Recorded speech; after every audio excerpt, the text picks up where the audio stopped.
Hey, it's Dr. Amanda with Straightsmile Solutions, straightsmilesolutions.com, and I created a new org chart. Woo! It's been a while since I've done one of these. I know you guys are going to love this one. This kind of puts you in the mind of an orthodontist when we see a case, kind of how our brain is ticking and thinking. This is a lot of knowledge. Now, all this knowledge that's in here is actually totally in my YouTube channel. And I also give you guys all this knowledge if I work with you one-on-one on a case. But I tried my best to put it all in one form so you don't have to like watch the whole Invisalign playlist in my YouTube channel, which has like hundreds of videos. But all the information is in there too. So I'm gonna go ahead and take you through these 6 steps, kind of how my brain is ticking when I look at a case where you're having trouble. But I'm gonna refer you to some other content as well as you go if you wanna learn more. So this org chart is different from my aligner debond chart, okay? So aligner debond chart is something different. That is when you think you're done with a case, but you're not sure if you're done. How do you analyze to see if you can go into retainers or if you need a refinement or something else? That is the aligner debond workflow. I know, terrible name. You can go into my YouTube channel and probably search by name for that. Matter of fact, while I'm talking to you, I might be typing some stuff in on the side on my other computer. Aligner debond. If you put in aligner debond, yes, it shows up. It's called Invisalign and Clear Aligner Debond Workflow. I also have one for braces. So take a look at that if you want to see that one. This is meant for a case that is in progress and maybe you started it and you're like, why isn't this, there's one tooth that's just like not moving. Like, is this a problem? How do we solve this one tooth that's not moving? And a lot of times you guys are doing all weird things. You're trying to add up like extra attachments and rubber bands to it. And you're not even like, what is the term that we used to use in residency? Like, really look at the case with different lenses. Like you are just struggling, just trying to put more force on a tooth instead of seeing, is that really the problem? So you have to find the source of the problem instead of just applying a ton of force. Like elastics is not necessarily going to fix that problem. Okay, so again, this is a case where you have one tooth that's not moving. Everything else is turning out fine. And you're like, why isn't this one tooth moving? If you have multiple teeth that are moving, that's a different problem, okay? And we'll kind of talk about what that means. So first, go to step number 1, okay? So my first step is like, it's kind of a no-brainer because most of the people who are listening to my content usually are general and pediatric dentists. Sometimes there's consumers that are confused and they like to bring the information back to their doctors. I don't care. Tell your doctors about our channel. That's great. And if your doctor is really stuck and looks confused, I'm happy to help your doctor with this case. So send your doctor my way, not a problem. Okay, make sure you run your Clincheck. This doesn't have to be just be Invisalign. I'm using the word Clincheck as a generalized term. It could be any aligner treatment plan set up by an orthodontist. I say orthodontist because usually most orthodontists know what they're doing with clear aligners, but there's a lot of general dentists that do too. There's also a lot of general dentists that do not. And by this, I mean US licensed orthodontist, okay? And an orthodontist that does not work for an aligner company. This is extremely important. Do not pay someone who works for an aligner company. Do not pay an aligner company to help you with this. That's their job anyways. Why are you paying them? You should pay someone who's independent, who has no ability to profit from that case to take a look at your case. This is super important because you guys are paying people and I see these treatment plans and they're terrible. Okay, so I have a lot of content on what makes a treatment plan predictable. Again, this is an entire workflow. This is what my coaching system's about. But if you want, just to make it easy, run it by an orthodontist who is really good at clear aligners. A lot of people say they are, not everyone is, so get a referral. I help with this. I know a lot of orthodontists that do, okay? And don't forget to slow down the pace. Whatever the treatment plan is set at is probably way too fast. So if you want to look at some good content, again, you can go to my YouTube channel, go to the whole Invisalign playlist. There is a video that has a word double in it. Look up the word double. Let me look it up. It's called double. Oh, it's called, actually it's not called that. Oh, double it philosophy. Yeah, it has a number 2X on the video. So look at that video. It's like the 5th one down when you search the keyword double. Okay, so if the orthodontist or me says it's a good plan, there's nothing wrong with your plan, okay, it's not your plan, move on. If they say fix the plan, fix the plan. Number 2, check your tracking for a few months. Of course, I really want you to use virtual resources. If you're using Invisalign, you can use Invisalign Virtual. If you're using F1 Express aligners, you can use theirs. It's baked in. You can use dental monitoring. You can use in-face dental. These are all virtual options. Make sure you're virtually tracking every week for a few months. Make sure it's not compliant. Again, if it's just one tooth that's having a tracking problem and not a lot of teeth, it's probably not tracking.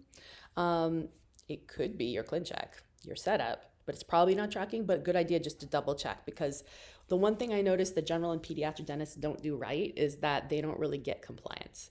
And it's something that orthodontists are really good at. So we can catch a compliance error, real early. I have two other resources that might be helpful for you. Again, all my documents are at cost. I do sell them for $20 each. They are proprietary. They are copyright. I will give them to you if you sign up for any of our membership plans. I also give them to you. I give up to 3 to you per course that you sign up. So if you sign up for a course, send me the receipt. I'll give you 3 documents of your choice per course, not unlimited. So check that out just to make sure it's not a tracking issue. Again, there's one piece of content I'd like you to watch. It is called 2023 is the keyword, 2023. I'm going to put it in right now just to make sure I get the right title. 2023. Let's see. It is spelled that wrong. 2023. Okay, there we go. It is where is it?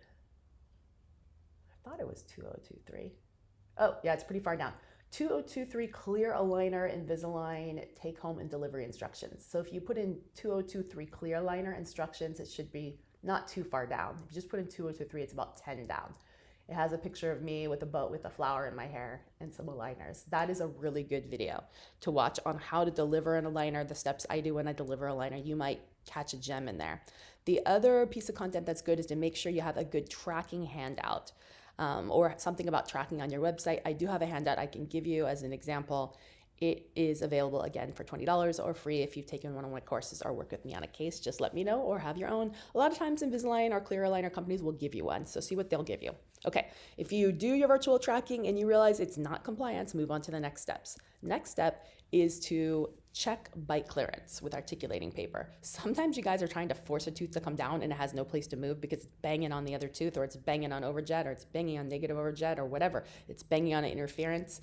Check to see if there's an interference. If there's an interference, darn thing not gonna move. Then you gotta go back to number 1 and change the treatment plan. Or you can occlusally equilibrate and rescan and reset up the treatment plan. This is like more common than you guys think. That's why I laugh sometimes when you guys are trying to add elastics. I'm like, that's not moving. It's real easy, just fix it. Okay, you know it's not an interference, move on to next steps. Okay, number 4. And you can do these in a different order if you want. I mean, 3 and 4 are pretty easy to check. Maybe you want to do 3 and 4 before you do 1, because 1 might cost you something, right? And this is going to take some time, but these are pretty fast. So I don't care what order you do things in. I'm just kind of going from most common issue to least common issue. So 1 and 2 are the most common issues usually. As we keep going, these are least commonly to happen. So that's why I put them in this order. So number 4, check your contacts. If they're super tight in approximately, so this was more like, not anterior posterior, occlusal gingerly, like top to bottom, like biting down. This is in between the teeth, like an IPR kind of thing. If it's too tight, it can't rotate, it can't extrude, it can't do anything. Sometimes you have to get a disc or a lightning strip in there and just relieve it, get it unraveled. And then you can go ahead and do the plan, right? And you may have to do this more than once. You may have to do this every few weeks. So check to see if it's too tight. If it's too wedged in there, it's not budging, even if you have a good treatment plan, even if the patient's doing what they're supposed to do, even if there's space to move it, if it's too tight. So do that. Okay, it's non-contacts. You checked it out. What's next? This is, again, we're going from most frequent to less frequent. Number 5, get a full list of herbs, supplements, meds, including GLP-1s, hormones, bisphosphonates, and cross-check for osteoblasts and osteoclasts contraindications. So for that's on you. Have fun with that. So what I would do in that situation, I do have some content on bisphosphonates usage, but you can really look up your own journal article. So let me tell you how to look that up. So the easiest way to look up your own journal article research is I do have a content on that, learning ortho from textbooks or journal articles. I don't know if that's the best one. I might have done that. So that might not be the best one. Let me explain it to you. This is what I would do.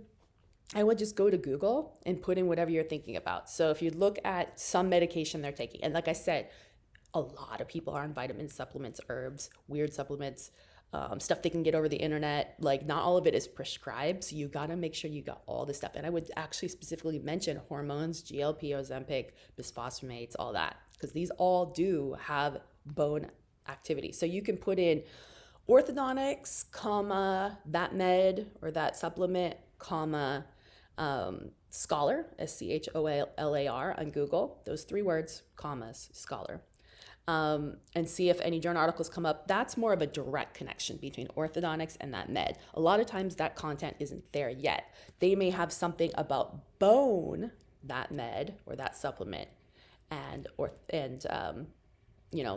bones and that, or osteoblasts, or periodontal disease might be more likely. Like they're gonna start doing more, not in vivo, but like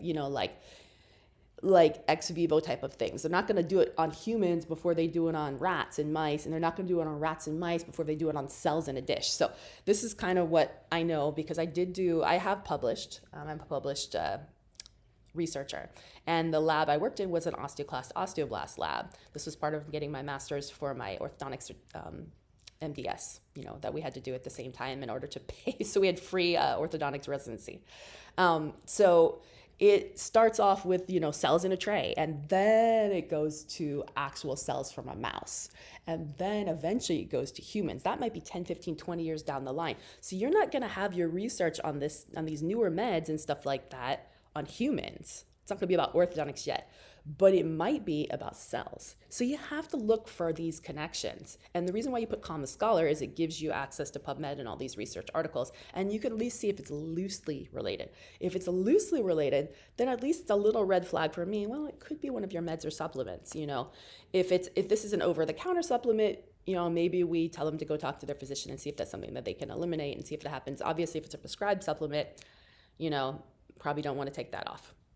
But sometimes, I've definitely seen it in situations with bisphosphonates where now it's actually established this affects orthodontics, and that was starting back in the 90s. They're on those. Sometimes teeth don't move, or they move extremely slowly, or even if they do move, they get root resorption because the bone is so dense. So you have to take a lot. That's why a lot of times there's contraindications now for some meds. So if you're pretty sure there's no meds, there's no any of that going on, then you can move on to the next steps. That's number 6.